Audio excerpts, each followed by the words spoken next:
Replacement কি এই নিয়ে অনেকে আমার সাবস্ক্রাইবার বন্ধুরা আমায় জিজ্ঞেস করেছেন। আজকে সেই জন্য ছোট একটা ভিডিও নিয়ে এসেছি। আমি বলতে চাই যে টেস্টোস্টেরন খালি একটা মাসল বিল্ডিং হরমোন বা বলতে পারে একটা সেক্সের লিবিডো বাড়ানো হরমোন, সেটা নয়। এটা একটা রাজা হরমোন, কারণ এটা আপনার প্রোডাক্টিভিটি বাড়াচ্ছে, আপনার মাসল হেলথ, বোন হেলথ, আপনার মুডকে ইমপ্রুভ করছে, অ্যান্ড অ্যাজ সাচ আপনার প্রোডাক্টিভিটি মানে সব লেভেলে বাড়িয়ে দিচ্ছে, এনার্জি বাড়িয়ে দিচ্ছে।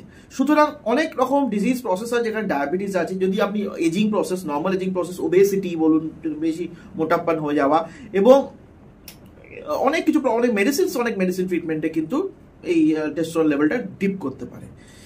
এবার টেস্টোস্টেরন লেভেল ডিপ হলে কি হলো, আমি কি বলেছি যে এটা একটা মুড এলিভেটার, সেটা মুড সুইং হতে পারে আপনার, মাঝে মাঝে খারাপ, মাঝে মাঝে বা হঠাৎ আপনার খুব ভালো লাগছে, হতে পারে আপনার এনার্জি ডাউন হয়ে যেতে পারে, ফ্যাটিক, সকালে উঠে আপনি এনার্জি পাচ্ছেন না, সারাদিন কাজ করেও কিন্তু আপনার ঠিক পাচ্ছেন না, টানতে পাচ্ছেন না, হয় না ডাক্তার আমি টানতে পাচ্ছি না, এবং আপনি চট করে পড়ে গিয়ে ফ্র্যাকচার হয়ে যাচ্ছে। দেখছেন যে আপনি যতই জিম এক্সারসাইজ করছেন, বাড়িতে এসে সেই বাইসেপ যতই ট্রেন করলেন, লিখে একটা ওই টিকি ল্যাজের মতো হয়ে যাচ্ছে, তার মানে কিন্তু আপনার টেস্টোস্টেরন লস হচ্ছে। এবং এই টেস্টোস্টেরন কম হয়ে যাওয়ার জন্য আপনাকে টেস্টোস্টেরন রিপ্লেসমেন্ট নিতে হবে। কিন্তু টেস্টোস্টেরন রিপ্লেসমেন্ট মানে জানা বোঝাই যাচ্ছে যে আপনার সেক্সুয়াল হেলথ বাড়বে, আপনার মেল লিবিডো বাড়বে, সেক্সুয়াল চাহিদা বাড়বে, এবং তাতে আপনার বোন হেলথ, মাসল হেলথ সেটাও ইমপ্রুভ করবে, আপনার মুডও ভালো হবে, আপনার এনার্জি, ভাইটালিটি সবই ইমপ্রুভ হবে। কিন্তু আপনার তার আগে আপনার ডাক্তারবাবুর কাছে, অ্যান্ড্রোলজিস্ট ডাক্তারবাবুর কাছে যাবেন, কারণ testosterone replacement therapy has its own benefits plus risk.